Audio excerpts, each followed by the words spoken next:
കേരള വ്യാപാരി വ്യവസായി ഏകോപന സമിതി രണ്ടത്താണി യൂണിറ്റിന്റെ ജനറൽ ബോഡി യോഗവും തിരഞ്ഞെടുപ്പും വിവിധ പരിപാടികളോടുകൂടി നടന്നു. യോഗത്തോടനുബന്ധിച്ച് MDTWF കുടുംബസുരക്ഷാ പദ്ധതിയിലൂടെ 20 ലക്ഷം രൂപയുടെ ധനസഹായ വിതരണവും SSLC +2 പരീക്ഷകളിൽ എല്ലാ വിഷയങ്ങളിലും A+ നേടിയ വിദ്യാർത്ഥികളെ അനുമോദിക്കുന്ന ചടങ്ങും സംഘടിപ്പിച്ചു.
യോഗത്തിൽ യൂണിറ്റ് സെക്രട്ടറി ഫിറോസ് പള്ളിമാലിൽ വാർഷിക റിപ്പോർട്ട് അവതരിപ്പിച്ചു.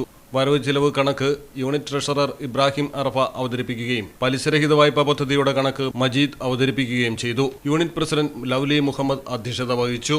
ഒന്നാമത് നമ്മൾ വളരെയധികം വൈകി ഈ ഒരുപാട് കാര്യങ്ങൾ നമുക്കിവിടെ ചെയ്തു തീർക്കാനുണ്ട്.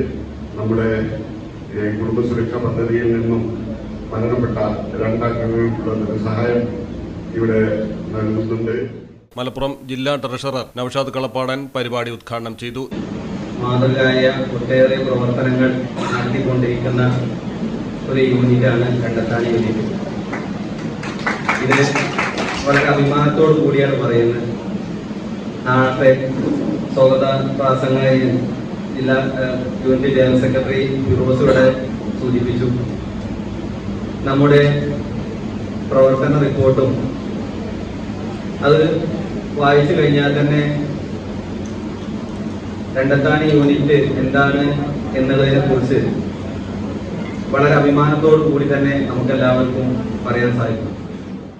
ജില്ലാ ജനറൽ സെക്രട്ടറി കുഞ്ഞി മുഹമ്മദ് മുഖ്യ പ്രഭാഷകനായി. ജില്ലാ വൈസ് പ്രസിഡന്റ് PP ബഷീർ, ജില്ലാ സെക്രട്ടറി ഷാജഹാൻ, നാസർ ടെക്നോ, അമ്പിളി, ഷമീർ, സൈഫുന്നിസ, ഗിരി വാസു, കല്ലൻ ഹസൻ, റോയൽ ബാബ, സൈദലവി, ഫൈസൽ യുണൈറ്റഡ് എന്നിവർ സംസാരിച്ചു. രണ്ടത്താണി ടൗണിൽ CCTV സംവിധാനം സ്ഥാപിച്ച യുണൈറ്റഡ് ഗ്രൂപ്പ് MD ഫൈസൽ പള്ളിമാലിനെ ചടങ്ങിൽ ആദരിച്ചു. MDTWF കുടുംബസുരക്ഷാ പദ്ധതിയിൽ അംഗങ്ങളായിരിക്കെ മരണപ്പെട്ട 2 കുടുംബങ്ങൾക്ക് 10 ലക്ഷം രൂപ വീതം ധനസഹായം ചടങ്ങിൽ വിതരണം ചെയ്തു.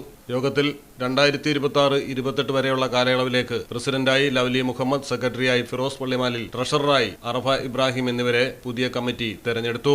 പരിപാടിയിൽ വ്യാപാരികളും നാട്ടുകാരും സന്നിഹിതരായിരുന്നു. Malayalam television, Malappuram. Coloring your dreams. TB Traders, Bypass Road, Puthanathani.